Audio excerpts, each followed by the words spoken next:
तेरी अखियां रूप के रंग रंग।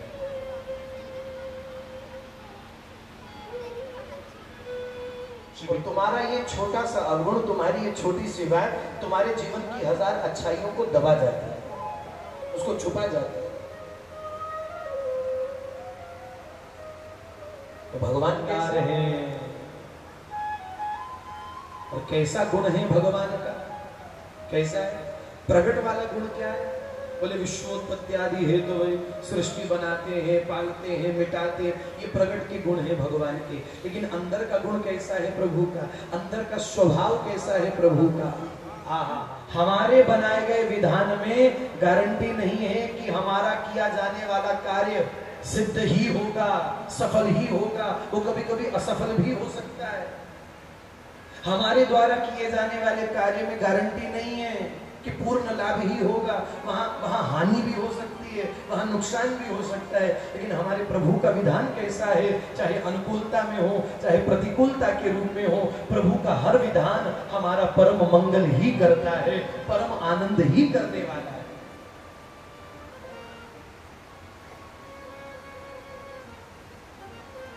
जानयाव गुण प्रभु मान न काहू, जानयाव गुण प्रभु मान न काहू, जानयाव गुण प्रभु मान न काहू। इस चौपाई में गोस्वामी जी भगवान का स्वभाव बता रहे हैं।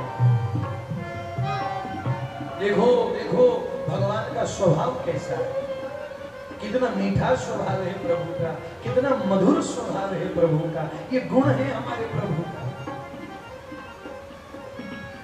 जानयाव गुण प्रभु मान न काहू, जानयाव गुण प्रभु मान न काहू। मैं प्रार्थना करूं ये चौपाई याद करो। और एक बात कहूं, ये रामचरितमानस की बड़ी सुंदर विशेषता है कि एक चौपाई 2-4 बार गाओगे ना तो याद हो जाती है, बड़ी सहज है ना। इसलिए गाइए मेरे साथ। जानयाव गुण प्रभु मान न काहू, जानयाव गुण प्रभु मान न काहू, जानयाव गुण प्रभु मान न काहू, जानयाव गुण प्रभु मान न काहू।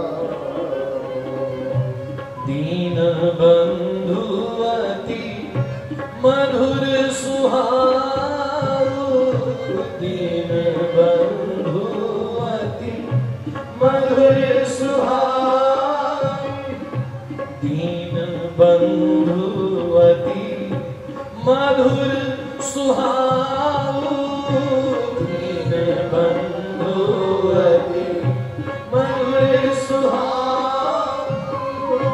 जानयाव गुण प्रभु मान न काहू, जानयाव गुण प्रभु मान न काहू, जानयाव गुण प्रभु मान न काहू, जानयाव गुण प्रभु मान न काहू। दीन बंधु अति मधुर सुहाऊ, दीन बंधु अति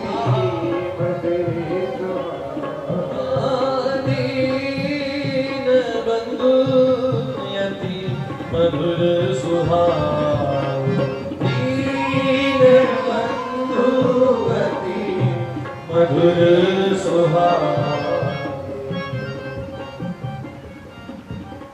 कैसा स्वभाव, कैसा गुण है प्रभु का।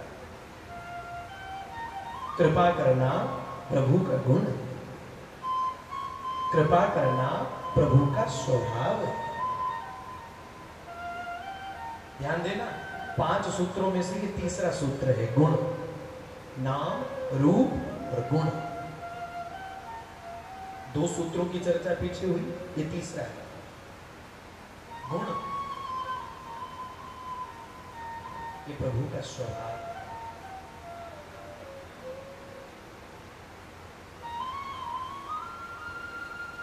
पढ़िए रामचरितमानस की भविष्य शरणागति। भगवान की शरण में कैसे जाया जाता है, ये भविष्य का वो प्रसंग हमको सिखाता है। आए हैं प्रभु के चरणों में। प्रभु ने पूछा कैसे आना हुआ, क्यों आए? दुनिया जानती है भविष्य रावण का भाई, और रावण तो राम जी को अपना प्रबल शत्रु मान बैठा है, जानकी जी का हरण किए बैठा है। राम जी सेना लिए समुद्र के इस ओर आ चुके, परली तरफ रावण की सेना बैठी। किसी भी समय में महाभयंकर युद्ध छिड़ सकता है, दुनिया जानती है। तो राम जी ने पूछा कैसे आना हुआ है, क्यों आए? तब भविष्य ने बड़ा प्यारा उत्तर दिया, बड़ा श्रवण सुजस सुनिया।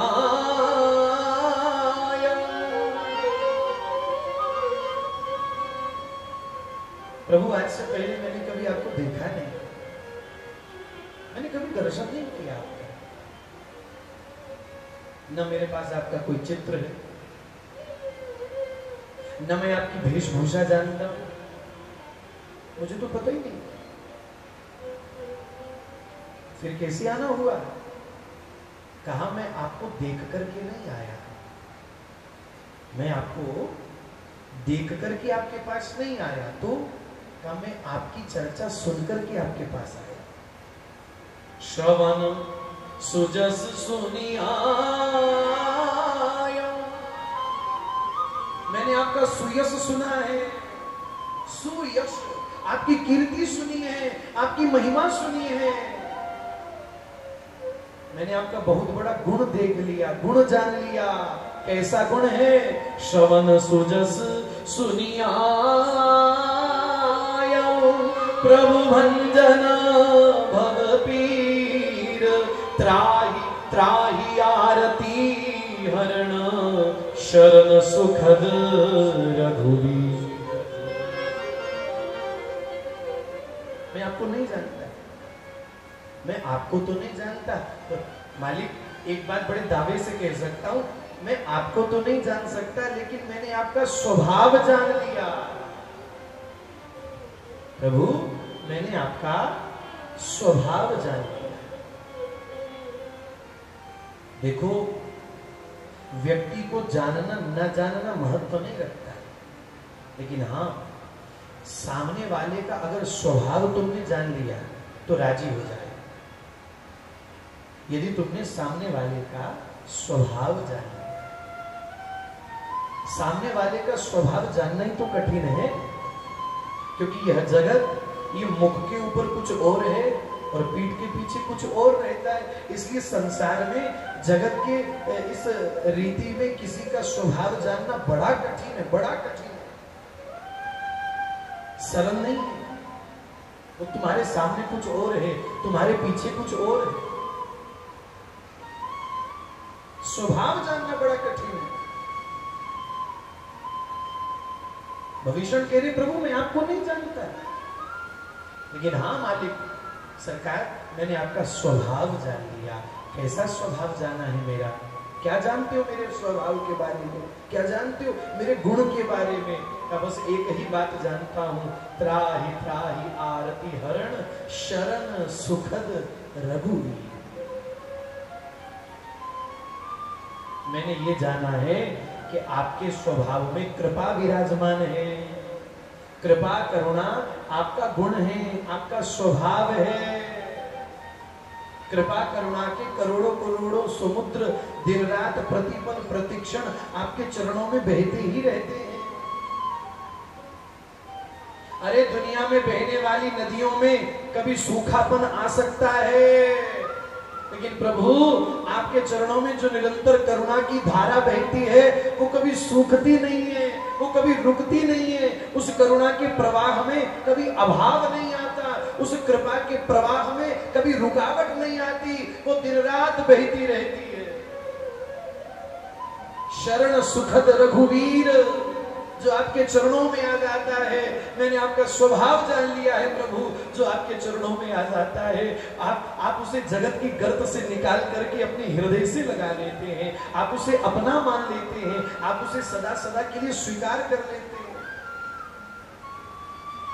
मैंने आपका स्वभाव जान लिया है कि दुनिया जिसको ठुकराती है वो आपकी शरण में आ जाए तो जिसका दुनिया में कोई नहीं होता उसके आप होते हैं। दुनिया जिसका साथ छोड़ देती है आप उसका हाथ थाम लेते हैं, ये आपका स्वभाव। दुनिया जिससे मुंह फेर लेती है आप उसका हाथ पकड़ करके सीने से लगा देते हैं, ये आपका स्वभाव। दुनिया में जिसको कोई नहीं पूछता उसकी पूछ तो प्रभु आपके चरणों में आने के बाद बढ़ती है, ये आपका स्वभाव, ये आपका गुण। शुत्वा गुणान भवन सुंदर हर्षणीयवतामति। प्रभु की लीला, प्रभु की कीर्ति, प्रभु का सुयश कितना दिव्य है, कितना दिव्य है। केवल कृपा ही कृपा भरी हुई है, केवल करुणा ही करुणा भरी हुई है। कृपा करने के सिवा प्रभु कुछ जानते ही नहीं।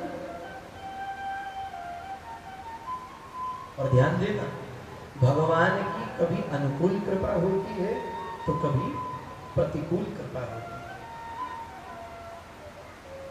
अनुकूल कृपा क्या है और प्रतिकूल कृपा क्या है? अनुकूल कृपा तो यह है भाई कि तुम इस भक्ति के मार्ग पर चल रहे हो, सब तुम्हारे सहयोगी हो गए, कोई बाधा नहीं है, कोई रुकावट डालने वाला नहीं है, कोई विरोध करने वाला नहीं है। ये अनुकूल कृपा है, सब तुम्हारे सहायक है, सब तुम्हारे सहयोगी है। ये अनुकूल कृपा है। शरीर तंदुरुस्त है, मन बढ़िया है, ये अनुकूल कृपा है। घर परिवार, ये माया के जितने भी रंग है, माया का कोई भी रंग तुम्हारे मार्ग में रुकावट नहीं बन रहा, ये अनुकूल कृपा है प्रभु। ऐसा होता बहुत कम है, बहुत कम होता है, क्योंकि अपने लोगों की तो हालत ऐसी है कि महाराज घर का बेटा अगर माला लेकर के बैठ जाए तो बड़े बूढ़ों को चिंता हो जाती है कि ते मुंडा सा डब्बा बना बन जाए, कहीं महात्मा ना बन जाए। घर के लोगों को चिंता हो जाती है, तेरी कोई उम्र है कथा कीर्तन से जाने की? तेरी कोई उम्र है माला करन दी, भजन करन दी, मंदिरा से जाने दी? ये पता नहीं कैसी आप लोगों की मानसिकता हो चुकी है। आपका बेटा बड़ी हाई फाई सोसाइटी में उठता बैठता हो, बड़े बड़े हिल स्टेशनों पर घूमने के लिए जाता हो, होटलों में पार्टी आदि करता हो, क्लबों में जाता हो, पैंट के दोनों जेबों में आईफोन पड़ा हुआ हो,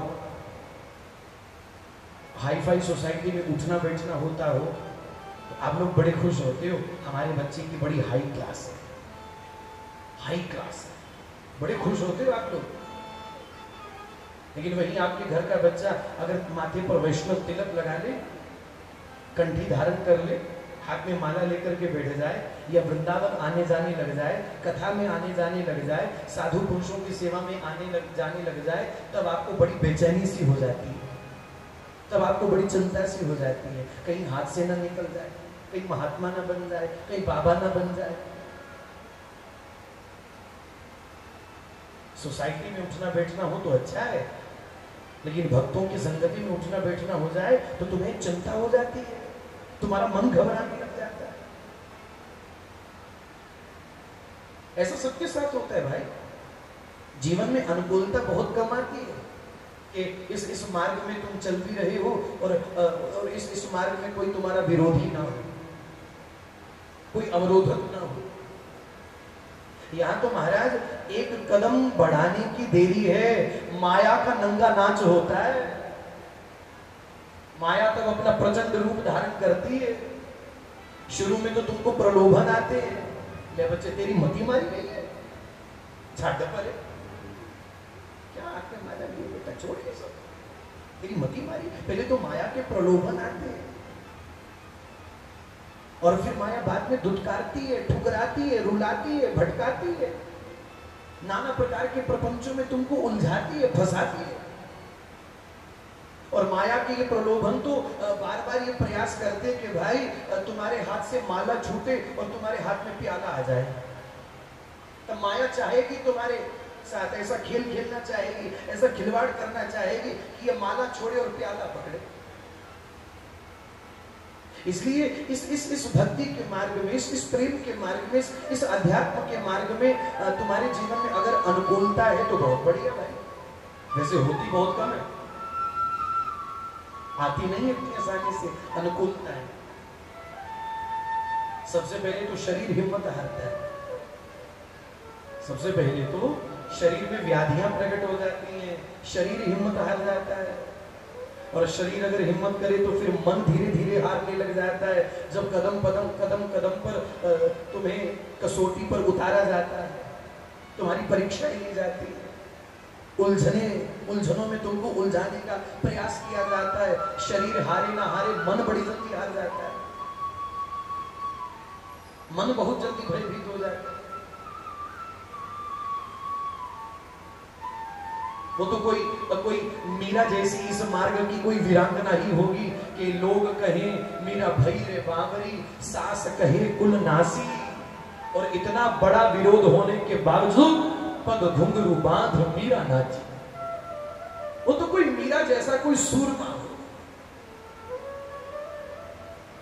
कि माया का होता हुआ नंगा नाच देख करके भी जिसका मन व्यथित ना हुआ, जिसके कदम कभी लड़खड़ाए। बहुत बड़ी बात है सर। इसलिए ये तो है भगवान की प्रथम में अनुकूल कृपा, लेकिन फिर आती है भगवान की प्रतिकूल कृपा। अब प्रतिकूल कृपा क्या है? इस मार्ग में चलते समय सबसे पहले तुम्हारा शरीर तुमको जवाब देता है, तुम्हारा तन तुमको जवाब दे जाए। दुनिया भर के प्रपंच तुमको सताने लग जाते हैं, तुम्हें तुम्हारे मार्ग से भटकाने लग जाते हैं, सब तुम्हारे विरोधी हो जाते हैं, सब तुम्हारी निंदा करने वाले हो जाते हैं। जो कल तक हाथ जोड़े तुम्हारी स्तुति करते थे, आज तुम्हारी निंदा करने पर उतारू हैं, प्रबल विरोधी तुम्हारे हो गए सब। यह है भगवान की प्रतिकूल कृपा। और भगवान कहते इस प्रतिकूलता को जो सहन कर गया वो मुझे प्राप्त कर जाता है। अनुकूलता में प्रभु मिले कि न मिले मालूम नहीं, लेकिन प्रतिकूलता जो सहन करके आगे बढ़ गया वो प्रभु को पा जाए। दुख आना इस मार्ग में ये प्रतिकूल कृपा है, कष्ट घेर लेने इस मार्ग में ये प्रतिकूल कृपा, ये भी कृपा है, कृपा है। आपको महाराज कैसी बात कर रहे हो? दुख मिलना कृपा है, कष्ट मिलना कृपा है। हाँ मान लो, दुख मिलना भी कृपा है, इस मार्ग में कष्ट मिलना भी कृपा है। पीछे कहीं कथा में हमसे किसी ने पूछा कि महाराज देखते कि इस भक्ति के मार्ग पर चलने वालों के जीवन में बड़े कष्ट आते, बड़े दुख आते। जो भजन नहीं करते, जो नाम जप नहीं करते, वो सदा सुखी रहते, और जो भजन करते, नाम जप करते, जितना पूजा पाठ करते वो उतना ही दुखी। क्यों? तो भाई अपनी समझ में तो एक ही बात आती है, भाई अगर क्लास बाय क्लास हमको आगे चलना है ना, स्कूल से कॉलेज तक, कॉलेज से यूनिवर्सिटी तक की यात्रा अगर अपने को करनी है ना, तो परीक्षा तो देनी पड़ेगी। बिना परीक्षा दिए स्कूल से कॉलेज, कॉलेज से यूनिवर्सिटी तक की यात्रा नहीं हो पाएगी। परीक्षा तो देनी ही पड़ती है। इस भक्ति मार्ग पर आगे बढ़ रहे हो, दुख कष्ट तुमको घेर रहे हैं, तो हमारे ठाकुर जी परीक्षा ले रहे हैं। लेकिन इसमें दुखी नहीं होना, इसमें तो प्रसन्न होना चाहिए। क्यों? क्योंकि परीक्षा उसी की होती है जिसका एडमिशन हुआ होता है। ध्यान देना, परीक्षा उसी की होती है जिसका दाखिला हुआ होता है। अरे जिसकी एडमिशन ही नहीं हुई, जिसका दाखिला ही नहीं हुआ, उसकी परीक्षा का है कि भक्ति मार्ग में यदि पग पग पर हमारी परीक्षा हो रही है, तो इसका अर्थ ये है कि हमारे ठाकुर जी ने अपने प्रेम के विद्यालय में हमारा दाखिला मंजूर कर लिया है। हमारा दाखिला मंजूर हो चुका है, वहां प्रवेश हमारा हो चुका है। अब प्रवेश हो गया तो परीक्षा भी होगी, परीक्षा देते रहो, आगे बढ़ते रहो। इस मार्ग में जो निंदा सहन कर गया, जो विरोध सहन कर गया, वो बहुत आगे बढ़ जाए।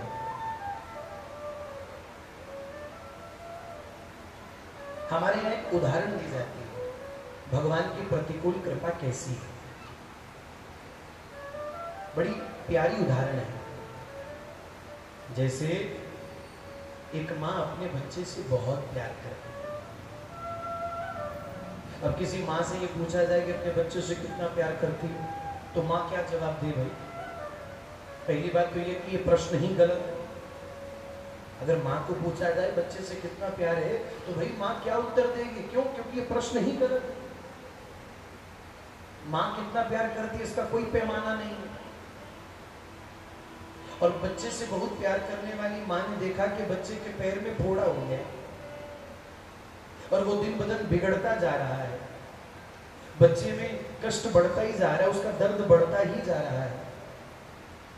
तो माँ बच्चे को लेकर के डॉक्टर के पास जाती है। डॉक्टर ने कहा कि भाई ये बड़ी गड़बड़ वाला मामला हो जाएगा, कट लगा करके इसको ऑपरेशन करके ठीक करना पड़ेगा।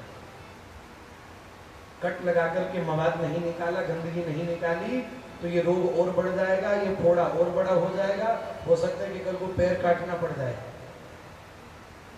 माँ कहती डॉक्टर साहब जल्दी करें। डॉक्टर बच्चे के पैर के ऊपर बने उस फोड़े पर कट लगाने की तैयारी में। बच्चा माँ से कहता माँ मुझे बड़ा दर्द होगा, बचाओ, ले जाओ मुझे यहाँ से वापस, मुझे नहीं रहना यहाँ पे, ले चलो वापस। बच्चा छटपटाने लगता है। तो माँ थोड़ी देर के लिए अपने को कठोर बना लेती है। बच्चा हाथ पैर हिलाने लगता है ना, तो माँ उस समय अपने दोनों हाथों से बच्चे के दोनों पैर पकड़ लेती है, ये हाथ पैर ना हिला सके। तब डॉक्टर कट लगाता है। बच्चा कहता माँ तू बड़ी बुरी, तू बड़ी बुरी है, मुझे इतना दर्द हो रहा है इस कट लगने पर, इतना चीरा लगने पर इतना दर्द हो रहा है, माँ तू बड़ी बुरी है, मेरे दोनों पैर तुमने पकड़ लिए। बच्चा छटपटाता है, रोता है, बिलखता है, माँ को बुरा भला कहता है, लेकिन माँ सब सहन कर जाती है। हृदय को कठोर बना के जबरदस्ती बच्चे के पैर पकड़ती है और डॉक्टर से कहती है आप चीरा लगाइए, आप कट लगाइए, क्योंकि माँ जानती है थोड़ी देर का अगर ये दर्द सहन कर गया तो जिंदगी भर इस दर्द से छुटकारा मिल जाएगा, और अगर इस समय चीरा ना लगाया गया तो ये दर्द, ये घाव नासूर हो जाएगा, जिंदगी भर इसको रोना पड़ेगा, ये दर्द जिंदगी भर इसको सहन करना पड़ेगा। तो थोड़ी देर का दर्द दिला करके जिंदगी भर के लिए उस दर्द से छुटकारा दिला दिया।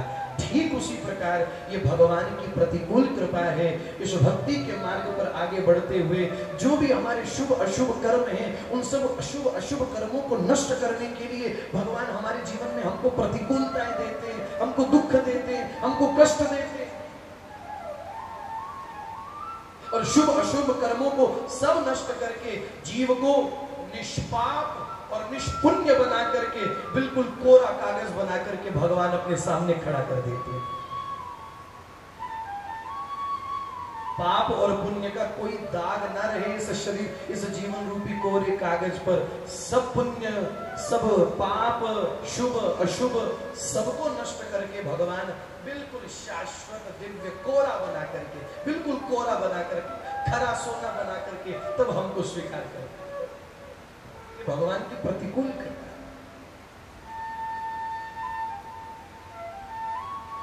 इसलिए भगवान कह रहे हैं करहु सदा तिनकी रखवारी, जिमि बालक राखे महतारी।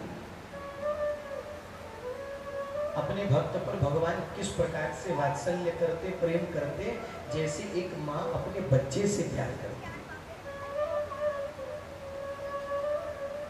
ये भगवान का वात्सल्य है। जैसे एक माँ अपने बच्चे से बहुत प्यार करती है, माँ जैसा दिल है प्रभु का अपने भक्त के लिए। कोमल, अतिशय कोमल, अतिशय दयालु, अतिशय कृपालु, इतना नाजुक दिल है भगवान का अपने भक्त के प्रति। माँ जैसा दिल रखते, माँ जैसा, पिता जैसा दिल नहीं रखते, माँ जैसा दिल रखते हैं। क्योंकि पिता तो कभी कभी कठोर हो जाता है और होना भी पड़ता है। पिता अगर कठोरता न दिखाए तो कैसे बात बनेगी। लेकिन भक्त के लिए भगवान कठोर नहीं होते, भक्त के लिए भगवान सदा माँ जैसी दयालुता रखते हैं, माँ जैसा वात्सल्य रखते हैं, माँ जैसी करुणा रखते हैं। ये भगवान की प्रतिकूल कृपा है बंधु। एक है अनुकूल कृपा और दूसरी है प्रतिकूल कृपा। भगवान के हर विधान में हमारा मंगल ही मंगल है, हमारा आनंद ही आनंद है। क्यों? क्योंकि कृपा करना भगवान का गुण है, कृपा करना भगवान का स्वभाव। यह है तीसरा सूत्र, गुण। अब जल्दी से बोलो, पहला सूत्र कल आए थे ना, जो जल्दी बोलो। पहला नाम, दूसरा बोलो रूप, और तीसरा गुण। कैसा गुण है? कृपा, करुणा, ममता, वात्सल्य। ये भगवान का गुण है, ये भगवान का स्वभाव। फिर चौथा सूत्र, लीला। भगवान की लीला। भगवान की लीला कैसी है? भगवान की लीला का एकमात्र हेतु है अपने भक्त जनों को आनंद देना, अपने वैष्णव जनों को, अपने निज जनों को आनंद देना, सुख देना। भगवान को मटकियां फोड़ने का कोई शौक था क्या? क्या ठाकुर जी को मटकियां फोड़ने का कोई शौक था? क्या नई नवेली जो गोपी ब्याह करके आती है उसका घूंघट उठा करके उसको पहली बार देखने का कोई शौक था क्या? माखन चुराना इनका शौक था क्या? नहीं, ये फिर भी किया। क्यों किया? क्योंकि ठाकुर जी की लीला से उनके भक्तों के हृदय को सुख मिलता है, सुख पहुंचता है। जैसे एक छोटा सा बच्चा जिसने अभी अभी बोलना शुरू किया, तोतली तोतली वाणी में बोलता है, और तोतली वाणी में बोलने वाला बच्चा क्या बोलता है ये तो किसी की समझ में नहीं आता। डॉक्टर की लिखी हुई पर्ची और छोटे बच्चे की बोली बात, ये केवल वही दोनों समझ सकते हैं। क्यों डॉक्टर साहब?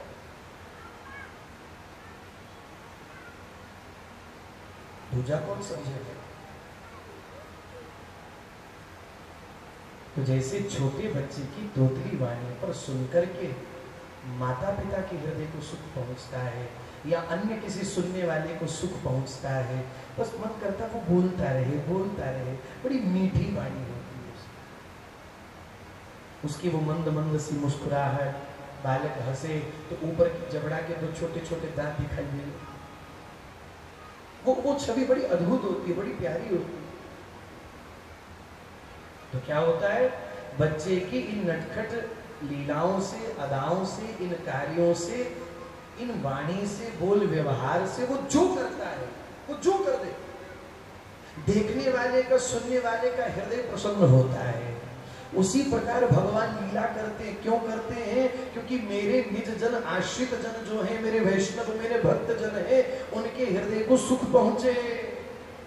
अपने भक्तों को सुख देने के लिए, अपने निज आश्रित वैष्णव जनों को आनंद देने के लिए भगवान लीला करते हैं। और इसमें भी भगवान की हर लीला में जीव का कल्याण ही छुपा है। भगवान जो करते हैं हमारे कल्याण के लिए ही करते हैं, हमारे सुख के लिए ही करते हैं, हमारे आनंद के लिए ही करते हैं।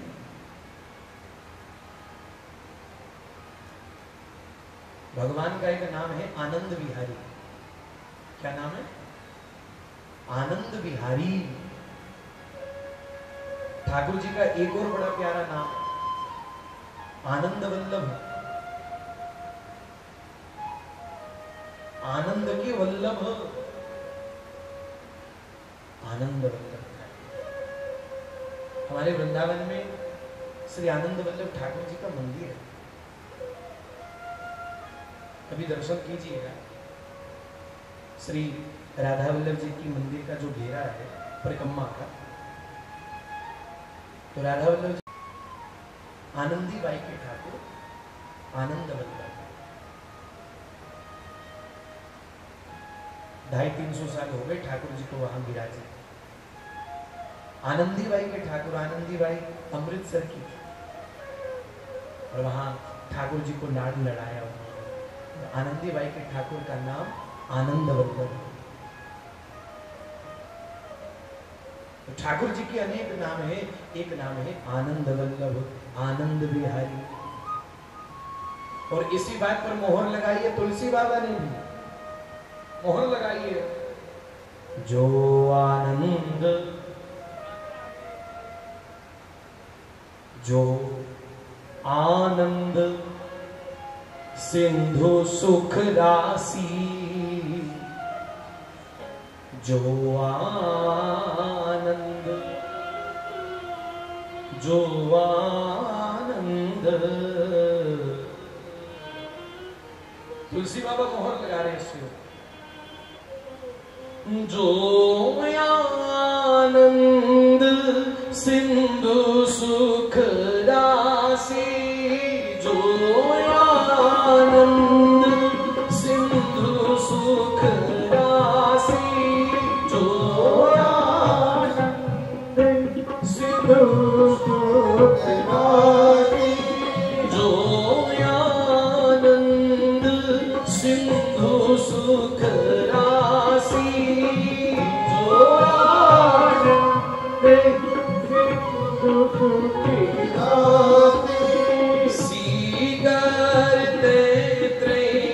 लोक सुभाषी, सीगरते लोक सुभाषी, सो सुख धाम, सो सुख धाम राम आसनामा, सो सुख धाम राम आसनामा, सो सुख धाम राम आसनामा, सो सुख धाम। हे अखिल लोक नायक विश्रामा, अखिल लोक नायक विश्रामा, जो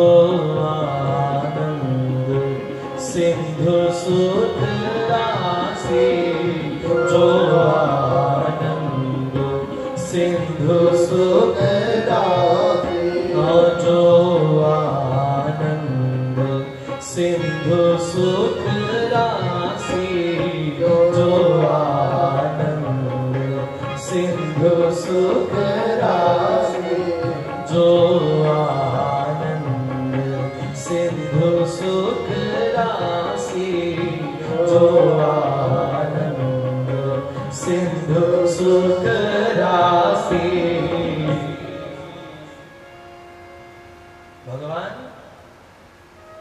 भगवान की प्रत्येक लीला में जीव मात्र का आनंद है, जीव मात्र का परम कल्याण है। क्यों? क्योंकि भगवान जो करते हैं जीव के आनंद कल्याण के लिए ही करते हैं। भगवान जो करते हैं हमारे आनंद के लिए ही, हमारे कल्याण के लिए ही करते हैं।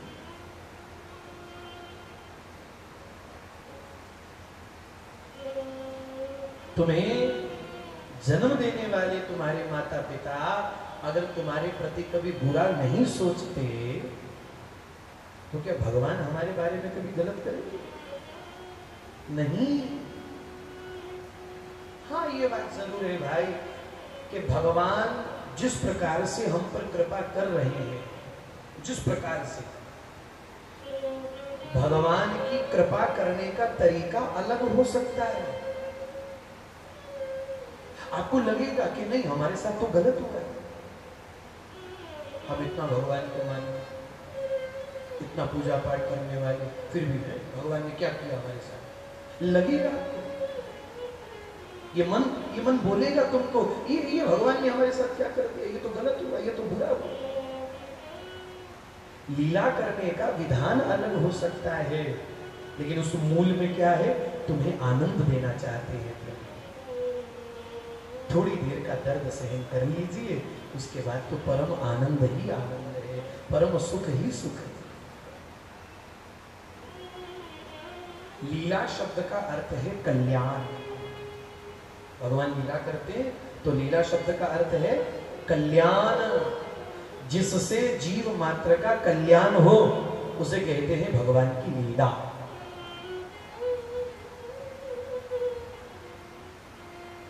इसलिए बार बार भगवान की लीला को श्रवण करें, बार बार बार बार। कभी मन में ये दुराग्रह ना आए, क्यों सुने हम बार बार, किस लिए सुने हम बार बार। अरे हमने तो बहुत सुना, अरे कितनी बार सुने कि कृष्ण ने पूतना को मारा, बहुत बार सुन लिया। अरे कितनी बार सुने कि गोविंद ने गोवर्धन धारण किया, बहुत बार हमने सुना। अरे कितनी बार सुने कृष्ण ने रास रचाई, कृष्ण ने बंसी बजाई, कृष्ण ने गोचारण किया, कितनी बार सुने, हमने तो बहुत बार सुन रखा है। नहीं, ऐसा दुराग्रह दुर्भाव ना आवे चित्त में। बार बार बार बार बार बार प्रभु की कल्याणकारी लीला को श्रवण करो, बार बार सुनो।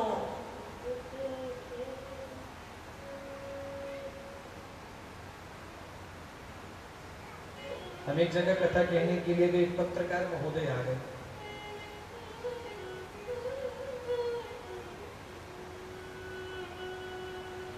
तकरीबन हमारी 992 कथा चल रही थी, संख्या नंबर 292।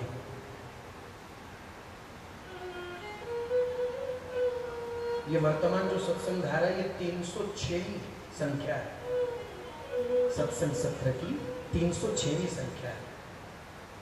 तो 292 कथा नंबर हमारी संख्या चल रही थी। तो वहां एक पत्रकार आए, बोले महाराज सब पूछा कब से कर रहे हो, कैसे, बोले बोर नहीं होते,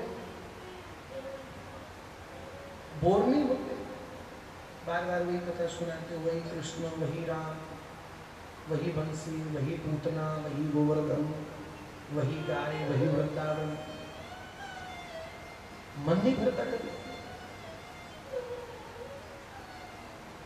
मैंने कहा देखो, मन भर जाए ये बात कहना आपके लिए बड़ा सरल है, आपका हो सकता है, कारण क्योंकि ये जगत की वास्तविकता है। बढ़िया से बढ़िया मूवी लगी हो सिनेमा में, बढ़िया, आपके मन में इंतजार था कब रिलीज हो तो हम जाएं।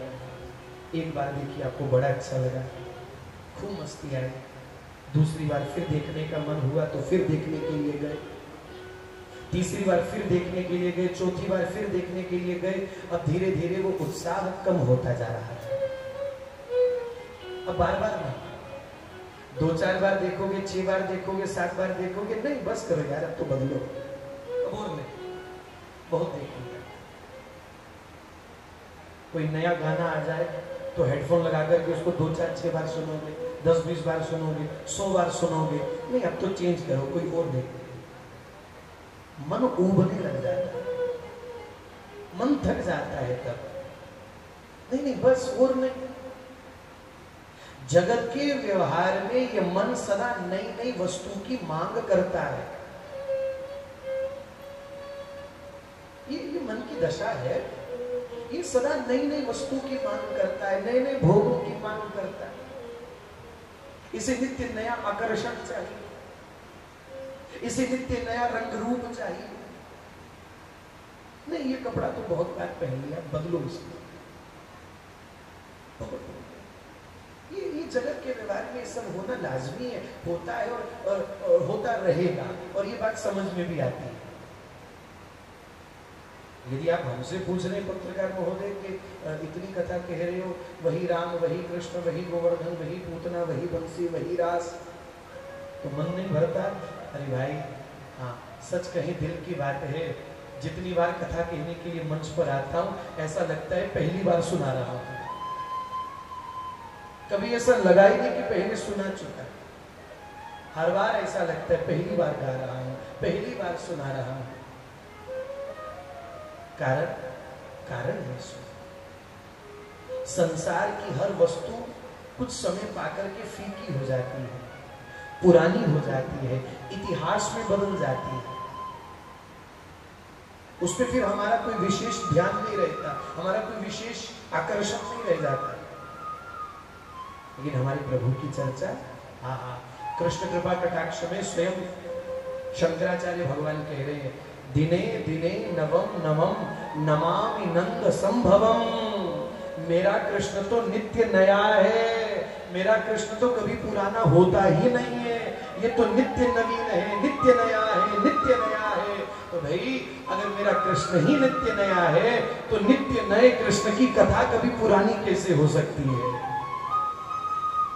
नयो नेह नयो नवरंग, कृष्ण नित्य नया है, कृष्ण की लीला नित्य नहीं है, कृष्ण का नाम नित्य नया है, कृष्ण का ध्यान नित्य नया है, कृष्ण का चिंतन नित्य नया है, कृष्ण का धाम नित्य नया है, कृष्ण की लीला नित्य नहीं है, वो कभी पुरानी नहीं है, कभी नहीं।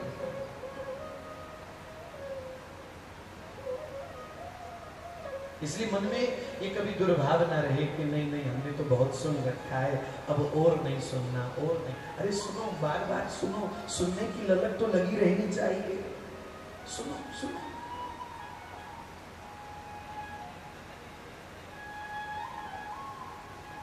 लीला गायन, लीला चिंतन, लीला श्रवण, ये सब हमारी भक्ति के मार्ग में बहुत बड़े सहयोगी हैं। बार बार प्रभु की लीला को गाना, प्रभु की लीला को सुनना, फिर प्रभु की लीला का चिंतन करना, उसका स्मरण करना, ये हमारे भक्ति मार्ग में हमारे लिए बहुत सहयोगी है, बहुत। जिसके लिए बार बार सुनोगे ना, बार बार सुनोगे, बार बार सुनोगे, बार बार सुनोगे, तो सुनते सुनते क्या होगा? जिसके लिए सुन रहे हो, जिसका चरित्र सुन रहे हो, सुनते सुनते उसके प्रति तुम्हारे चित्त में प्रेम का उदय होगा, प्रेम का उदय होगा। लीला श्रवण से, लीला गायन से, लीला चिंतन से। यार कभी तो मन में आएगा ना तुम्हारे, यार जिसका नाम इतना प्यारा, जिसका रूप इतना प्यारा, जिसका गुण इतना प्यारा, जिसकी लीला इतनी प्यारी, वो खुद कितना प्यारा होगा। जिसका नाम इतना सुंदर, तो स्वयं कितना सुंदर होगा। शायद किसी पिक्चर में बोली हुई बात है कि जिसके नाम से इतनी मोहब्बत है, सोचो उससे कितनी मोहब्बत होगी। वही बात है भाई, जिसका नाम इतना सुंदर, जिसका रूप इतना प्यारा, जिसका गुण इतना प्यारा, जिसकी लीला इतनी प्यारी, वो स्वयं कितना प्यारा होगा। कईयों ने दिल कुर्बान किए,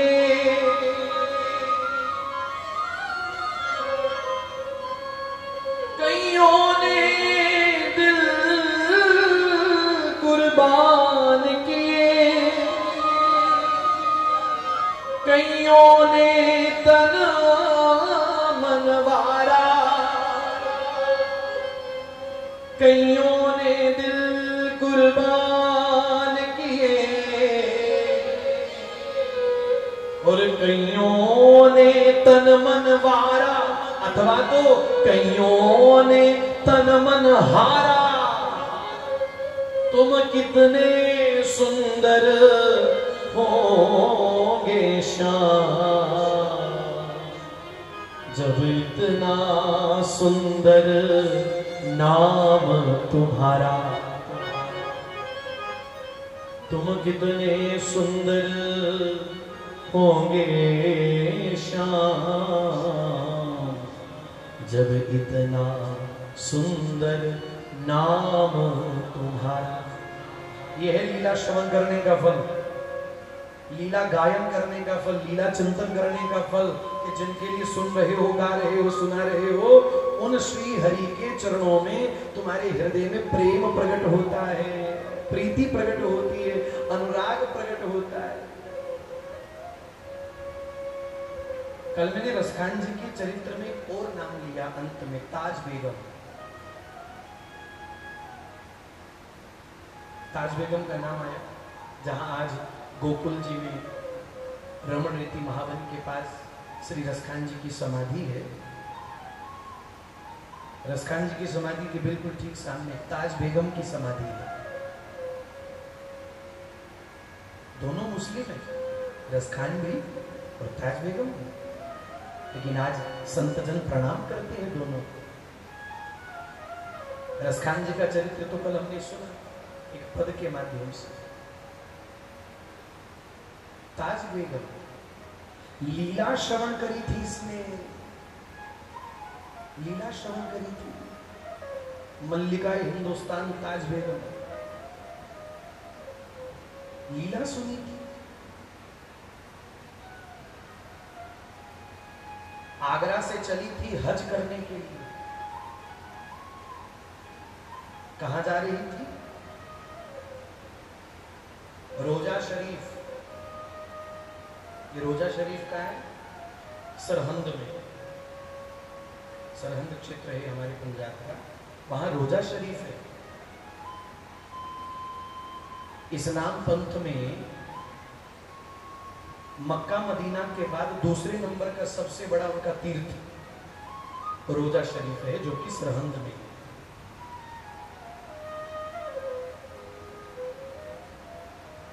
और वहीं बिल्कुल सरहंद की दीवार के बगल में आज भी उस दीवार का दर्शन होता है जहां वो नन्हे नन्हे दो साहबजादे स्वयं को अपने राष्ट्र के लिए कुर्बान कर देते हैं।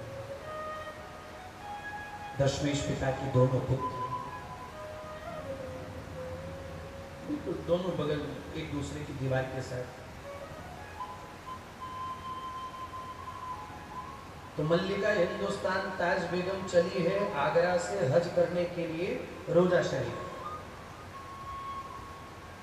तो आगरा से चली तो इस ओर आना था, तो रास्ते में ब्रज होता आया, और ब्रज से होते हुए आए तो मार्ग में वृंदावन आ गया। ताज बेगम पालकी में बैठी है, कहारों ने पालकी उठा रखी है, आगे आगे मुल्ला मौलवी चल रहे हैं, पीछे पीछे बहुत सारे लोग भी चल रहे हैं, अपने पंथ के अनुसार नारे वगैरह लगाते हुए सब चले जा रहे थे। तो मुल्ला मौलवियों ने पालकी उठाने वाले कहारों से कहा कि इस धरती से जल्दी जल्दी निकलो, इस भूमि पर ज्यादा देर नहीं टिकना। तो पालकी बड़ी तेज तेज चलने लगी, क्योंकि वृंदावन था। यमुना जी के किनारे किनारे से पालकी निकल रही थी। वहीं वृंदावन यमुना जी के किनारे कुछ वैष्णव जन बैठे थे, कुछ रसिक वृंद संत बैठे थे, जो श्री ठाकुर जी की लीला का गायन कर रहे थे। लीला मंचन हो रहा था, जिसे रासलीला कहते हैं।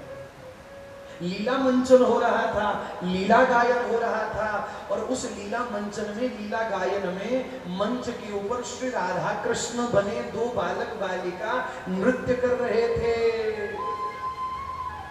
ताज बेगम तो पालकी के अंदर बैठी थी, पालकी के बाहर दोनों ओर पर्दा लगा हुआ था, लेकिन लीला हो रही थी सामने। मंच के ऊपर ठाकुर जी नृत्य कर रहे थे, और ठाकुर जी नृत्य करते करते ठाकुर जी के श्री चरण में पायजेब थी, घुंघरू थे, और वो घुंघरों की छन छन आवाज ताज बेगम में कानों में गूंजी। और रासाचार्य गाने वाले बड़े सुंदर पद का गायन कर रहे थे, ठाकुर जी की लीला का गायन कर रहे थे। और ताज बेगम ने वो लीला श्रवण की। ठाकुर जी की लीला का गायन हो रहा था, तो ताज बेगम के कानों में लीला गायन के कुछ शब्द पड़ गए। ताज बेगम ने तुरंत पर्दा हटाया, सामने ठाकुर जी देखे, मंच के ऊपर लीला चरित्र हो रहा है। कहारों से कहा पालकी रोको। मुल्ला मौलवी चिल्ला उठे, अरे बेगम साहिबा गजब हो जाएगा, यहाँ नहीं रुकना, चलो चलो यहाँ से। कहा मेरा हुक्म है, पालकी रोको। पालकी रुको भाई। ताज बेगम बाहर आई, मुल्ला मौलवी चिल्लाए, बेगम साहिबा यहाँ हमको रुकने की इजाजत नहीं है, बादशाह ने कहा है कि इस जगह पर नहीं रुकना, यहाँ से अपने को जल्दी से निकलना है। हज करने नहीं जाना क्या? अपने खुदा का दीदार करने नहीं जाना क्या? लेकिन बेगम को कोई सुध नहीं है, ताज बेगम को कोई होश नहीं है, दोनों आंखों से अश्रुधारा बहती जा रही है। न जाने आज क्या हो गया उसको। तुम्हारे कदम क्यों लड़खड़ा रहे हैं, तुम्हारे कदम क्यों लड़खड़ा रहे हैं, क्या तुम्हें भी कोई गम सताने लगा है, क्या तुम्हें भी कोई गम सताने लगा है। अज धीरे धीरे धीरे धीरे महफिल में अब रंग आने लगा है। ताज बेगम को खुद समझ नहीं आ रहा, मेरी आंखों से आंसू क्यों बह रहे हैं, मेरा रोम रोम गदगद क्यों हो रहा है, ये हृदय के भीतर कैसी मस्ती आ रही है, ये कैसे आनंद की हिलोरे भीतर उठ रहे हैं। अरे यमुना जी की कलकल नाद करती हुई धारा, कलकल नाद करती हुई यमुना जी बह रही है, लेकिन उससे ज्यादा हिलोरे तो ताज बेगम के हृदय में उठ रहे हैं। आंखों से आंसू बह रहे हैं, लीला दर्शन कर रही है सामने ताज बेगम। होंठ फड़फड़ाने लगे, शरीर कपकपाने लगा उसका। मुल्ला मौलवियों ने देखा, रे बात बिगड़ गई, वही हुआ जिसका डर था। अरे बेगम साहिबा चलो यहाँ से, हज करने जाना है, अपने खुदा का दीदार करने जाना है, रोजा शरीफ में बैठा हमारा खुदा हमारा इंतजार कर रहा है, जल्दी चलो जल्दी चलो। ताज बेगम बोल उठी, अरे मुल्ला मौलवियों मैं हज करने के लिए कहीं और क्यों जाऊं, मेरा हज यहाँ वृंदावन में हो गया, मुझे मेरा खुदा आज वृंदावन में मिल गया। अरे बेगम साहिबा गजब हो जाएगा, बादशाह हमारा सर काट देगा, क्या कह रही हो, क्या कह रही हो, मुगलानी हो आप, मुसलमान नहीं हो आप, सारा इस्लाम पंथ आप लोगों को देख करके चलता है, क्या कर रही हो आप। वहां बादशाह तलवार की नोक पे हिंदुओं को मुसलमान बना रहे हैं और यहाँ आप मुगलानी होकर के हिंदुओं की खुदा की इबादत में डूब रही हैं, क्या कर रही हैं आप। ताज बेगम चिल्ला उठी, है मुल्ला मौलवियों बार बार मुझे मुगलानी मुगलानी कह करके दुहाई दे रहे हो तो सुनो, ये ताज बेगम के शब्द है, ताज बेगम की पंक्ति है। नंद के कुमार मैं कुर्बान तेरी सूरत पे, हे नंद के कुमार,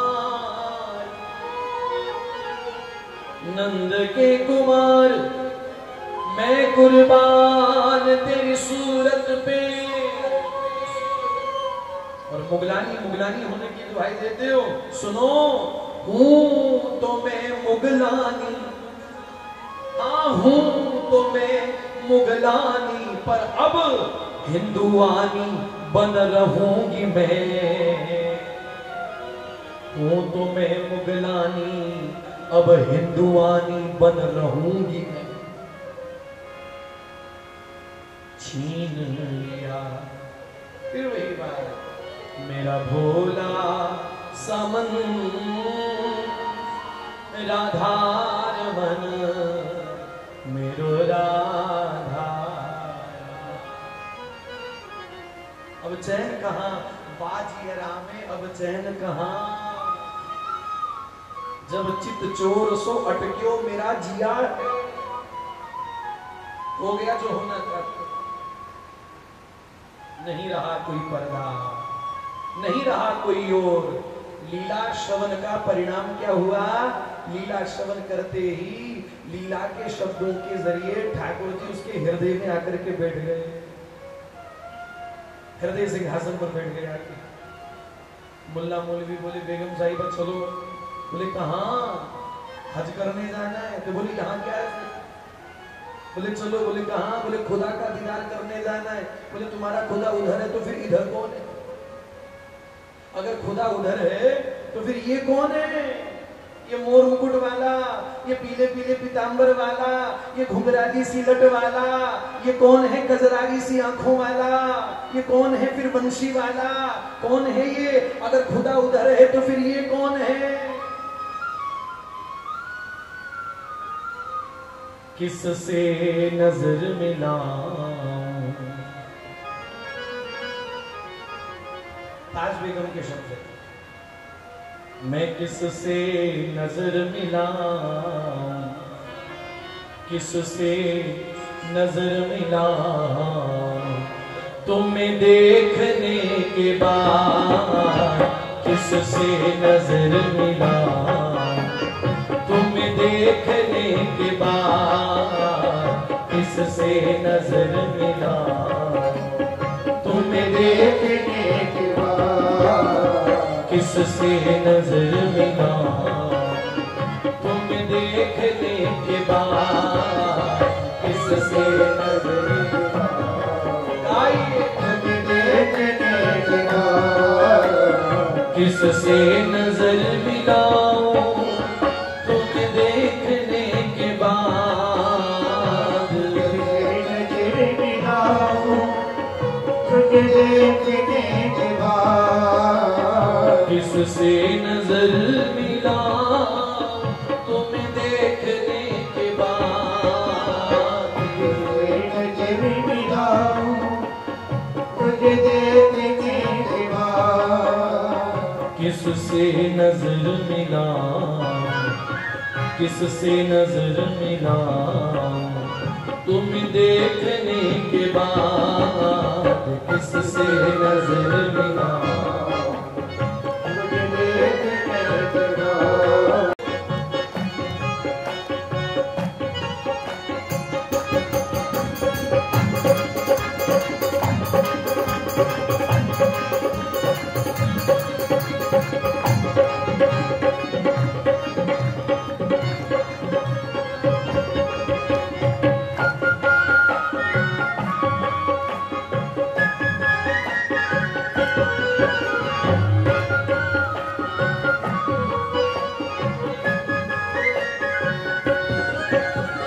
मेरा तो तू ही तू है, दिलदार तू ही तू है, मेरा तो तू ही तू है, दिलदार तू ही तू है, हाँ मेरा तो तू ही तू है, दिलदार तू ही तू है, मेरा तो तू ही तू है, दिलदार तू ही तू है,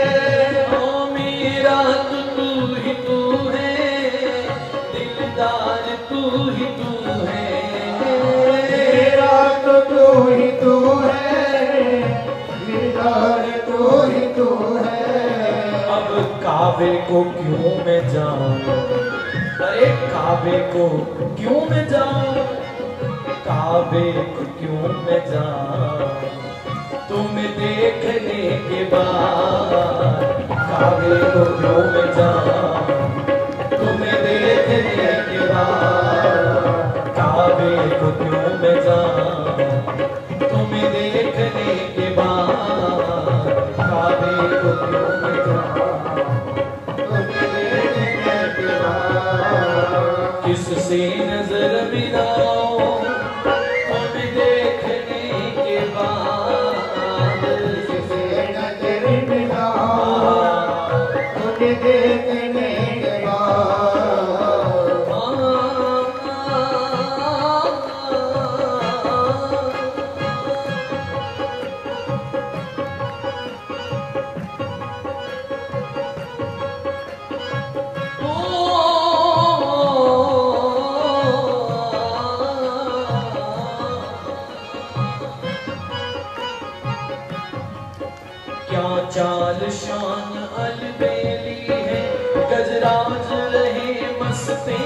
हंसते। जिन देखा हूँ इनके चित्तरतन, अनमोल बिके सस्ते सस्ते। रस रूप माधुरी बरसत है, वे जात चले रसते रसते। बाशाम सुंदर बनवारी ने दिल लूट लिया हंसते हंसते। दिल लूट लिया हंसते हंसते। दिल लूट लिया हंसते हंसते। बाशाम सुंदर बनवारी ने, बाशाम सुंदर बनवारी ने, बाशाम सुंदर बनवारी ने, बाशाम सुंदर बनवारी ने। दिल लूट लिया हंसते हंसते। लूट लिया हंसते हंसते। और दिल लूट लिया हंसते हंसते। लूट लिया हंसते हंसते। टेढ़ी तोड़ कीती, टेढ़ी तोड़ कीती, टेढ़ा खड़ा है कदम हेठ। टेढ़े हाथ फड़ी टेढ़ी बंसरी बजावदा। टेढ़े हाथ फड़ी टेढ़ी बंसरी बजावदा। टेढ़े हाथ फड़ी टेढ़ी बंसरी बजावदा। टेढ़े हाथ फड़ी टेढ़ी बंसरी बजावदा। टेढ़ा पैर टेढ़े लक, टेढ़े पैर टेढ़ा लक, टेढ़े हाथ।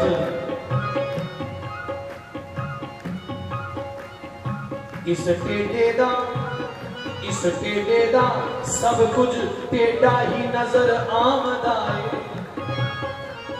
वे इस टेढ़े दा सब कुछ टेढ़ा ही नजर आमदा है। पर टेढ़ियां दिलां दे विच वसदा न टेढ़ा प्रेमी। टेढ़ियां दिलां दे विच वसदा न टेढ़ा प्रेमी। टेढ़ियां दिलां दे विच वसदा न टेढ़ा प्रेमी। टेढ़ियां दिलां दे विच वसदा न टेढ़ा। पर जिथे वस जावे उथों कटिया न जावदा। जिथे वस जावे उथों कटिया न जावदा। ये जिथे वस जावे उथों कटिया न जावदा। जिथे वस जावे उथों कटिया न जावदा। काबे को क्यों मैं जाऊं, काबे को क्यों मैं जाऊं, तुम्हें देखने के बाद। काबे को क्यों मैं जाऊं, तुम्हें देखने के बाद। किससे नजर मिलाऊं, तुम्हें देखने के बाद। किससे नजर मिलाऊं, तुम्हें देखने के बाद। तुम्हें देखने के बाद।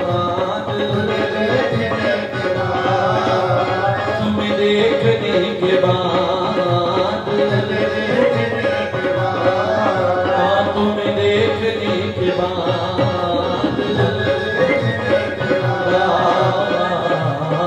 किससे नजर मिला। यह लीला श्रवण करने का परिणाम। लीला के एक शब्द ने ऐसा परिवर्तन लाया।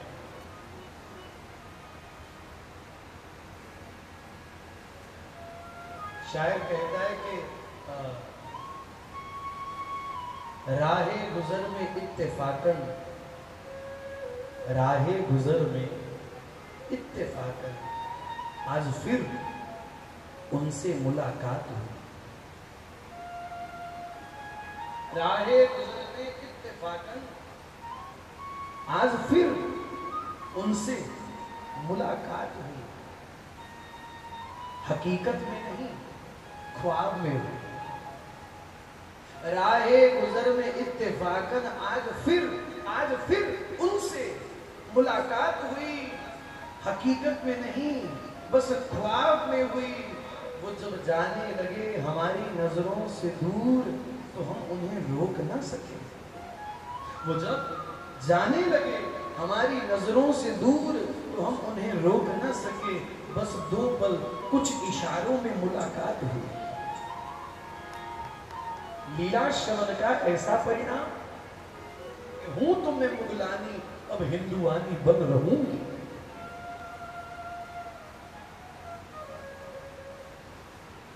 और वो लीला गायन, लीला श्रवण किसी संत के द्वारा हो, किसी वैष्णव के मुख से हो, किसी भक्त के मुख से हो, सदगुरु के मुख से हो, सदगुरु के चरणों में बैठ करके सुना जाए, संत चरणों में बैठ करके सुना जाए, किसी वैष्णव भक्त साधक उपासक के चरणों में बैठ करके सुना जाए, तो साहब उसमें और भी आनंद है।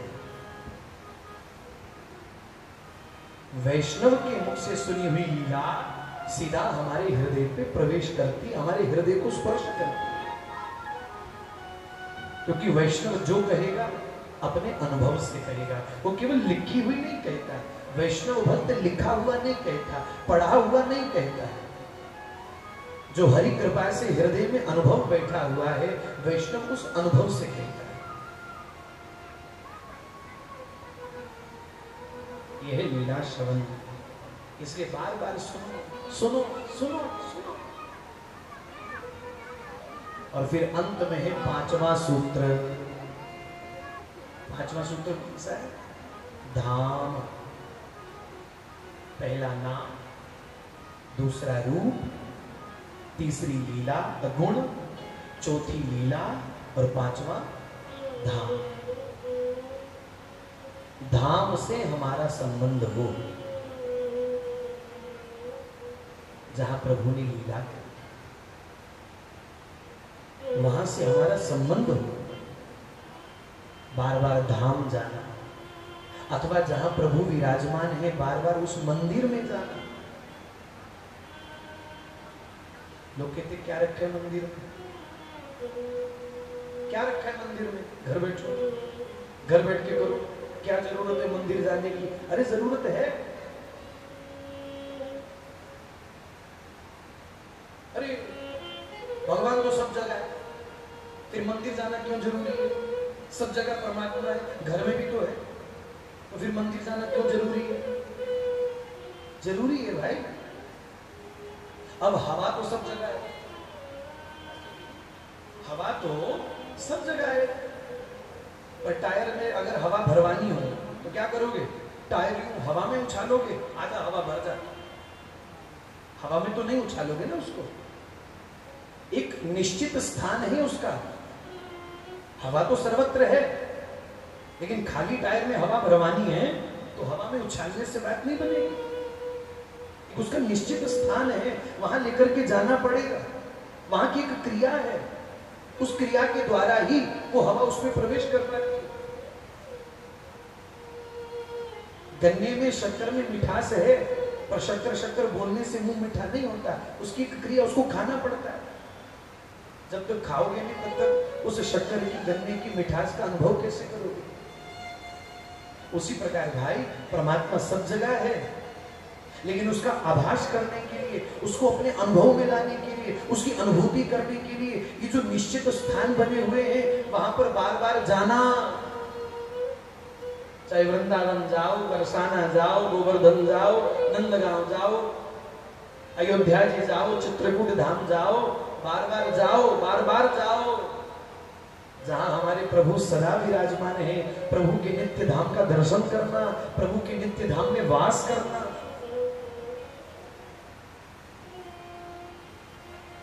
हमारे श्री गुरुदेव भगवान ने तो न जाने कितनों को अखंड ब्रजवासी बना दिया, अखंड ब्रजवासी।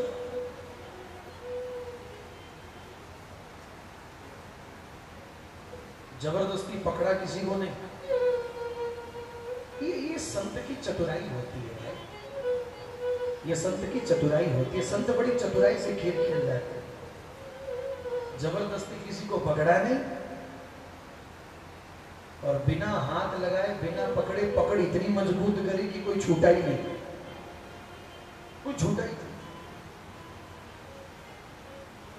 तो यहाँ तो धाम का अखंड वास हो, या फिर आते जाते रहा करो, वृंदावन, अयोध्या आदि, बार बार अपना आना जाना रखो। धाम की बड़ी अनंत महिमा है। धाम वास करना क्यों जरूरी है? धाम का दर्शन करना क्यों जरूरी है? किस लिए? कई लोग पूछते हैं क्या होगा वृंदावन जाने से, क्यों जाते हो बार बार वृंदावन, क्या रखा है वृंदावन में? हमारे गुरुदेव कहते हैं आके देख लो क्या रखा है। आके देख लो क्या है यहाँ पे। ये वृंदावन धाम तुझे पागल ना बना दे तो कहना। क्या रखा है वृंदावन? जिनको वेद में ढूंढा, शास्त्र में ढूंढा, पुराण में ढूंढा, न मिला तो फिर कहां मिला? इन्हीं वृंदावन की गलियों में मिला, इन्हीं वृंदावन की कुंजों में मिला। जो कहीं ना मिला वो यहां मिला। नित्य विहार, नित्य लीला। भाई वृंदावन कोई तीर्थ नहीं है, वृंदावन तीर्थ नहीं है। ये वृंदावन धाम कोई इस भूमि का कोई छोटा सा टुकड़ा नहीं है। सुनी है आपने कथा बहुत बार। भगवान ने प्रयागराज को तीर्थों का राजा बना दिया। सब देवताओं से, सब तीर्थों से कहा जब जब प्रयागराज में कुंभ लगेगा सबको आना पड़ेगा। और वैसा हुआ भी। प्रयागराज में कुंभ का मेला लगा, सब तीर्थ आए, सब देवी देवता सब आए, सारी दुनिया में। पर वृंदावन धाम नहीं गए। कुंभ का मेला खत्म हो गया, प्रयागराज को बड़ा गुस्सा, सारे तीर्थ आए पर वृंदावन नहीं आया। गुस्से में आग बबूला प्रयागराज श्री कृष्ण के पास पहुंचे, कहा प्रभु कान खींचो जरा अपने वृंदावन के, पूछो जरा उससे क्यों नहीं आया वो। आप ही ने तो कहा था ना कि सब तीर्थों को आना पड़ेगा। सारे तीर्थ आए पर आपका लाडका वृंदावन नहीं आया। आपने इस वृंदावन को ज्यादा ही सिर चढ़ा रखा है। कान खींचो जरा इसके और पूछो क्यों नहीं आया। ठाकुर जी बोले, श्रीमान प्रयागराज जी, ए श्रीमान जी, ए भाई, मैंने आपको तीर्थों का राजा बनाया, अपने घर का राजा नहीं बनाया। क्या मतलब? अरे श्रीमान प्रयागराज जी, वृंदावन कोई तीर्थ नहीं है, वृंदावन तो मेरा घर है, निज महल है वृंदावन, नित्य विहार स्थली, नित्य विहार लीला है मेरा वृंदावन। ये कोई तीर्थ नहीं है, इसे तीर्थ समझने की भूल ना करना। ठाकुर जी का घर है भाई। ऐसा नहीं है कि कभी वृंदावन में बंसी बजी थी, आज भी बज रही है, सुनने वाला सुनता है। आज भी श्री जी के चरणों की नूपुर की छनकार हो रही है, सुनने वाला सुनता है। आज भी नित्य रास है, नित्य महारास है, देखने वाला देखता है। बहुत ऐसे जो आज भी अनुभव पाते हैं, उस रस की अनुभूति करते हैं। आज भी ठाकुर लीला कर रहे हैं, श्री जी लीला कर रहे हैं। आज भी इन्हीं वृंदावन की निवृत्त निकुंजों में प्रियालाल गल भैया डाल करके प्रेम विहार कर रहे हैं, लीला विहार कर रहे हैं इन्हीं वृंदावन की कुंजों में। कहीं सुनी बात नहीं है साहब, हृदय की बात। ठाकुर ने कहा है, वृंदावनम परित्यज्य पादमेकम न गच्छति। कृष्ण कहते हैं, मैं कभी वृंदावन का त्याग नहीं करता, मैं सदा वृंदावन में रहता हूं, सदा सदा। वृंदावन नित्य धाम, ये सदा रहने वाला नित्य है। यहां लीला हो रही है आज भी और सदा होती रहेगी, सदा।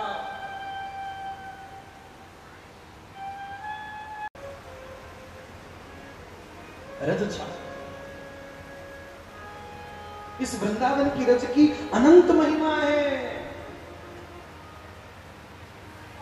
इसलिए हमारे यहाँ रसिकों ने, हमारे महापुरुषों ने यही मांग करी, बैठी रहूं कुंजन के कोना, बैठी रहूं कुंजन के कोना।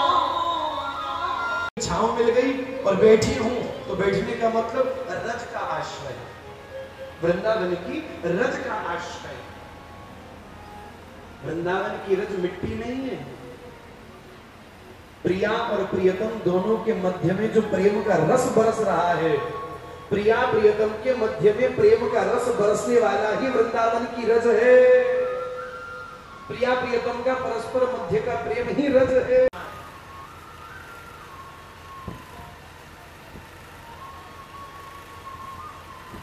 हमारे वृंदावन में किसी का शरीर शांत है, अर्थी सजी हुई, तो उसके सन्मुख परिवार के लोग या अन्य लोग बैठकर के नाम कीर्तन गाते। महोत्सव है, महोत्सव कहलाते। सामने उसकी अर्थी सजी होती है, तो वहां एक पद गाया जाता है। उस समय बड़ा सुंदर पद है, भाग बड़ो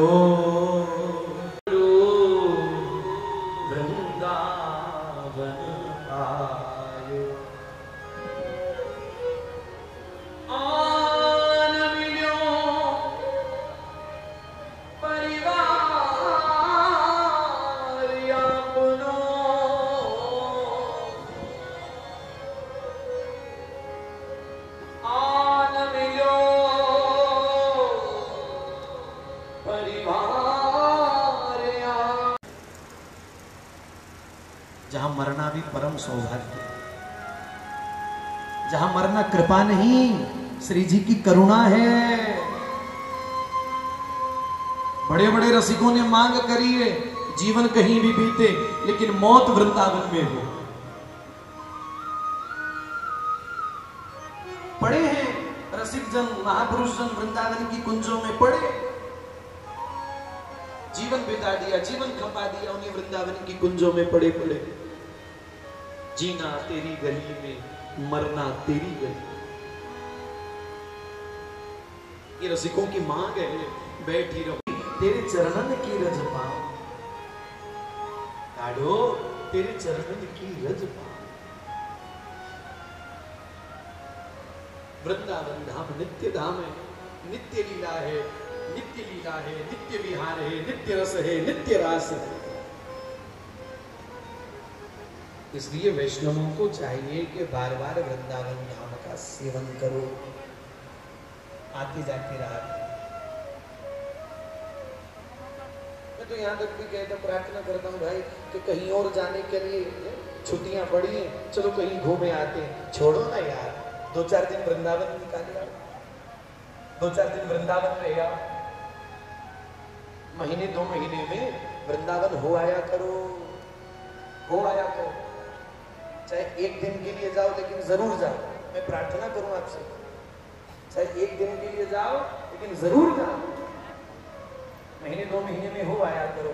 नहीं जाते हो ना, देरी कर देते हो, हमारी श्री जी उदास हो जाती है, ठाकुर जी उदास हो जाते हैं। लाडली बाट निहारती है आपकी, आया नहीं, आया नहीं, आया नहीं। इसलिए उनको ज्यादा उदास नहीं करना, होते रहा। धाम का वास, धाम का सेवन, धाम का दर्शन, धाम का चिंतन, ये सब प्रेम की पराकाष्ठा का स्वरूप है। प्रेम की पराकाष्ठा स्वरूप, प्रेम की ऊंचाई, ये उसका स्वरूप है। धाम वास, धाम का चिंतन, धाम का दर्शन। जो वृंदावन यमुना किनारे मुरली मधुर बजाता है, वो याद सदा ही आता है, याद सदा ही आता।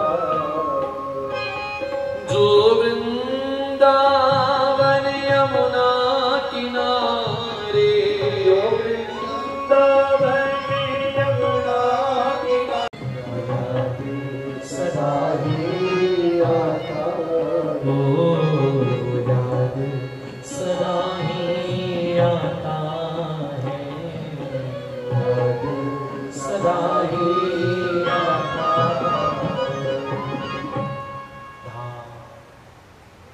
नाम, रूप, गुण, लीला और धाम, इन 5 को भक्त के हृदय में प्रकाशित करने के लिए ही भगवान श्री कृष्ण का अवतार हुआ। फिर कहूं कि परित्राणाय साधुनाम विनाशाय च दुष्कृताम, ये सब बाहर की बातें सत्य है। भगवान ने कहा कि मैं साधु पुरुषों का परित्राण करने आता हूं, धर्म की रक्षा के लिए आता हूं, अधर्म का विनाश करने के लिए। ठीक है, ये बात सत्य है, मानते हैं भाई, मानते हैं। लेकिन ये सब घर के बाहर की बातें हैं, और घर के अंदर की बात क्या है? घर के अंदर की बात यही है कि नाम रूप गुण लीला और धाम, इन पांचों रसों को भक्त के हृदय में प्रकाशित करने के लिए ही भगवान श्री कृष्ण का अवतार हुआ है।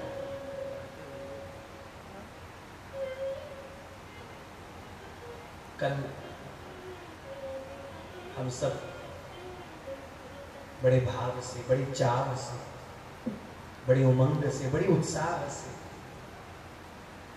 बड़े लाड़ से, बड़े प्यार से, बड़े अपनेपन से अपने लाडले ठाकुर जी का स्वागत करें। कल हमारे ठाकुर जी पधारे, हमारे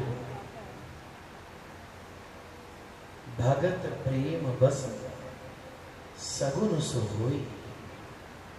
किसके लिए आए प्रभु? हमारे लिए। अपने जीवों को जब दुखों में उलझे देखा, कष्टों में उलझे देखा, हमें उबारने के लिए प्रभु आए।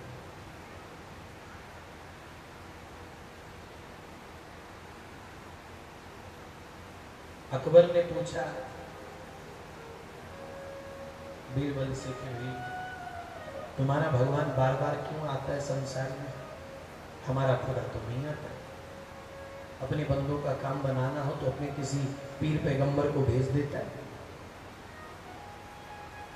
तो खुदा बेटा, जब देखो अवतार, जब देखो अवतार, जब देखो अवतार। हमारा वाला तो पीर पैगंबर भेज करके अपने बंदों के काम संवार देता है, खुद नहीं आता। पर तुम्हारा खुदा तो खुद ही चल रहा है। क्यों?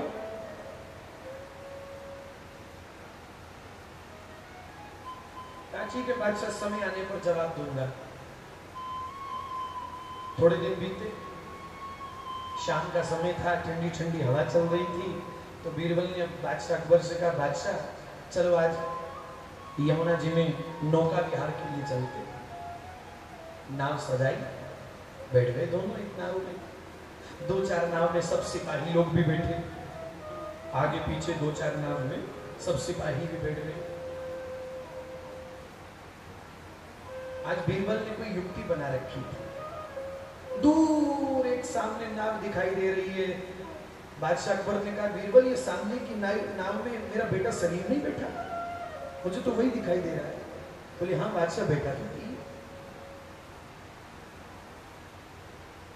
तो नाव उधर ले चलो। अब नाव आगे क्या बढ़नी थी, ये तो सब बीरबल की सब योजना थी। सामने जो बेटे सलीम की नाव थी वो पलट गई। सलीम बेटा डूबने लगा। अपने बेटे सलीम को डूबते हुए देख करके बादशाह अकबर ने ना आव देखा ना ताव, छलांग लगा दी यमुना जी में बचाने के लिए। कूद पड़ा वो स्वयं, और बड़ी मुश्किल से कूद करके उसने अपने बेटे सलीम को बचाया। जैसे यमुना जी से बाहर लेके आया, अरे ये तो पुतला है, मेरे बेटे की शक्ल का ये तो पुतला। किसकी शरारत है ये? किसने किया है ये? बीरबल मुस्कुरा रहा था। अकबर समझ गया, अकबर जान गया, बीरबल ये सब ये तेरी चाल, तेरी ये सब लीला है ना। बीरबल बोला, बादशाह आपने जो उस दिन मुझसे प्रश्न पूछा था ना, ये उसका जवाब है। क्या मतलब? का बादशाह आपने कहा था कि तुम्हारा भगवान बार बार खुद क्यों आता है, अपने बंदों को क्यों नहीं भेजता, खुद क्यों आता है बार बार अवतार लेके? ये उसी का जवाब था। हमारा भगवान जब जब अपने बंदों को दुख में देखता है, कष्ट में डूबा हुआ देखता है, तो वो खुद आता है। जैसे आप अपने बच्चे को डूबते हुए देख करके खुद आपने छलांग लगा दी, वरना नाव में तो मैं भी बैठा था। आप चाहते तो मुझे भेज सकते थे, 2-4 नाव में सब सिपाही लोग बैठे हैं, आप चाहते तो उनको भेज सकते थे। अरे उनको कैसे भेज देता, मेरा बेटा डूब रहा था, मुझे ही जाना था ना। अरे बादशाह सलामत, ठीक यही बात है, किसी और को आपने नहीं भेजा क्योंकि आपका बेटा डूब रहा था। उसी प्रकार हम भी तो अपने ठाकुर के बच्चे हैं, अपने बच्चों को जब संसार के गर्त में डूबते हुए प्रभु देखते हैं, किसी और को नहीं भेजते, स्वयं आते हैं, स्वयं आते। तो कल स्वयं हमारे प्रभु आए, अवतार नहीं है, अवतारी है श्री कृष्ण, पूर्ण ब्रह्म है श्री कृष्ण। कल योगेश्वर श्री कृष्ण का जन्मोत्सव है। कृष्णम वंदे जगत गुरुम, वो भगवान भी है, कृष्णस्तु भगवान स्वयं, वो भगवान भी है, और कृष्णम वंदे जगत गुरुम, वो गुरु भी है।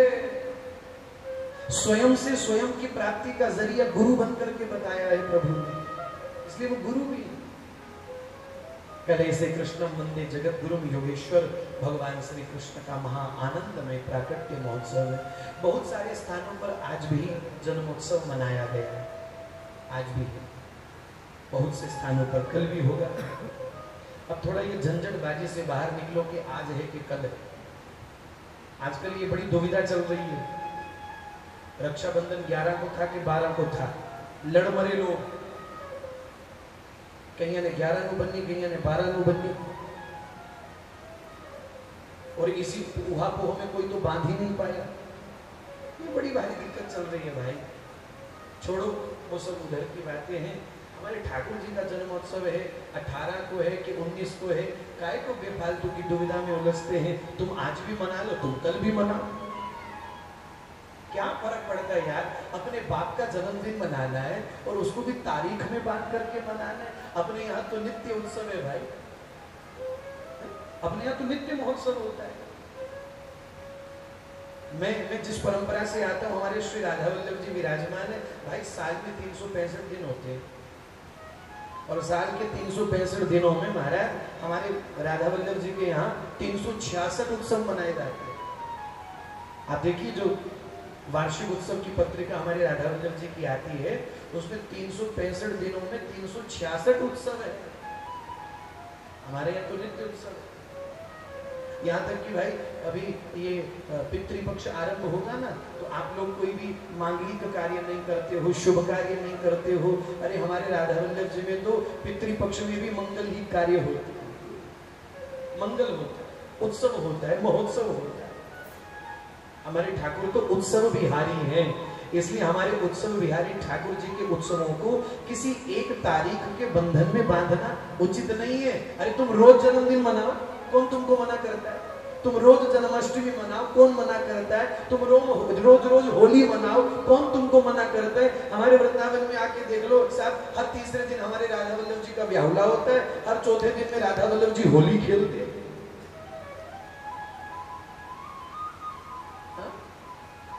वो चौथे दिन होली खेलते, तीसरे दिन ब्याह करते। कभी दिवाली होती है, कभी दशहरा होता है, कभी सावन के झूले हो जाते, कार्तिक में सावन के झूले पड़ जाते महाराज, और कभी सावन के महीने में महाराज रंग गुलाल लगाए जाते। ये हमारे वृंदावन की अनूठी परंपरा है। अरे प्रेम नदिया की सदा उल्टी बहे धार, हाँ हाँ प्रेम नदिया की सदा उल्टी बहे धार, ओ प्रेम नदिया की सदा उल्टी बहे धार, हाँ हाँ प्रेम नदिया की सदा उल्टी बहे धार। कौन पावे या को पार, पावे या को पार, प्रेम नदिया की सदा उल्टी बहे धार, नदिया की सदा उल्टी गाइए राधा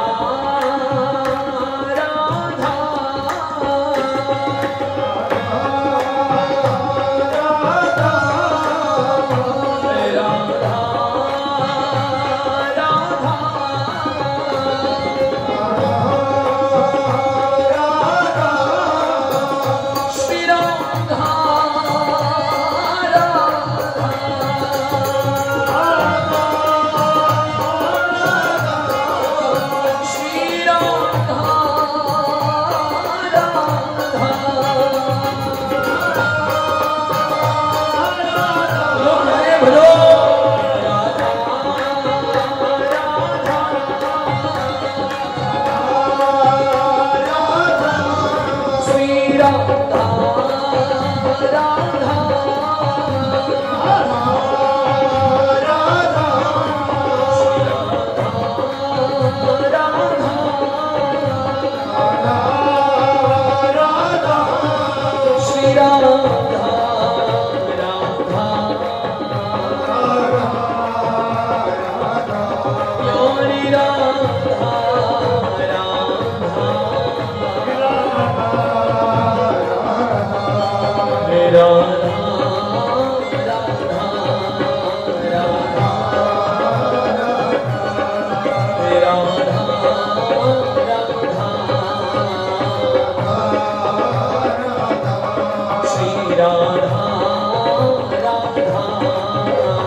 व्यवस्था है तो पीले वस्त्र पहन के आओ, पीली पगड़ी पहन के आओ, पीली साड़ी पहन के आओ, पीला श्रृंगार करके आओ। खूब आनंद से कल हम सब मिलकर के अपने लाडले ठाकुर जी का जन्म महोत्सव मनाएंगे, चर्चा के रूप में नहीं, नाम कीर्तन के रूप में। 4 दिन की ये सत्संग की यात्रा है। आज तीसरा दिन विश्राम हुआ और कुछ महत्वपूर्ण सूत्र जो एक साधक के जीवन के लिए अत्यंत उपयोगी, उन सूत्रों पर इन 3 दिनों में कुछ चर्चा कही गई, सुनी सुनाई गई। जो अच्छा लगे स्वीकार कीजिए। कल सुंदर नाम कीर्तन के द्वारा, बधाई गायन के द्वारा हम सब अपने लाडले श्री ठाकुर जी का जन्म महोत्सव मनाएंगे। खूब आनंद भाव से सब लोग पधारिए। नंद घर आनंद भयो, जय कन्हैया लाल की। हाथी दीने घोड़े और दीनी एकादशी का व्रत रखा है क्या? नंद घर आनंद भयो, जय कन्हैया, जय कन्हैया, जय कन्हैया लाल की। बोलिए कृष्ण कन्हैया लाल की जय। आज तीसरे दिन की चर्चा को यहीं पर विश्राम देते हुए पुनः कल इसी यात्रा को फिर आरंभ करेंगे। विश्रांति दिवस के लिए चर्चा को विश्राम देते हुए आइए श्री ठाकुर जी की आरती का दर्शन करें।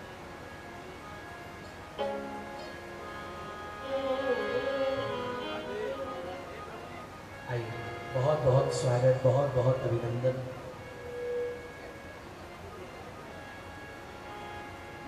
श्री राधा वल्लभ लाल जोगी आरती की जय। राधा वल्लभ लाल जोगी आरती की जय। राधा वल्लभ लाल जोगी आरती की जय। हाँ आरती की जय, छवि सुख लीजय। आरती कीजिए, छवि सुख लीजिए। आरती कीजिए, छवि सुख लीजिए। आरती कीजिए, छवि सुख लीजिए। राधा वल्लभ लाल जोगी आरती कीजिए। राधा वल्लभ लाल जोगी आरती। गौर श्याम छवि अति मन भावे। गौर श्याम छवि अति मन भावे। रस सुगंध नयन बरसावे। नयन बरसावे। रस सागर की आरती की। राधा वल्लभ लाल जोगी आरती। लता कुंज विहरे मृदुहासत। लता कुंज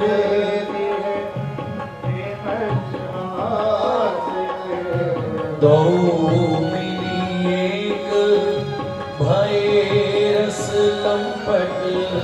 दो मिली एक भये रस लंपट। प्रेम पीयूष की आरती की जय।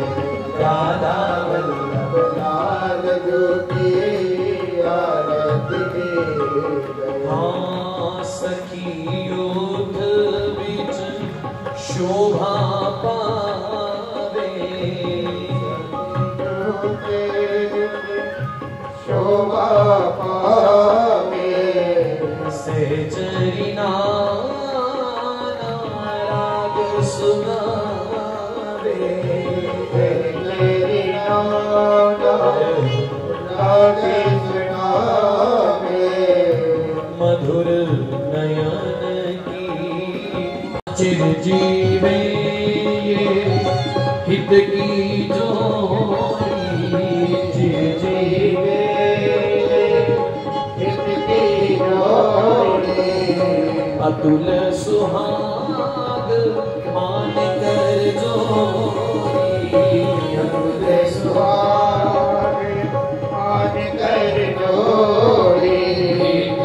नागर की आरती की जय।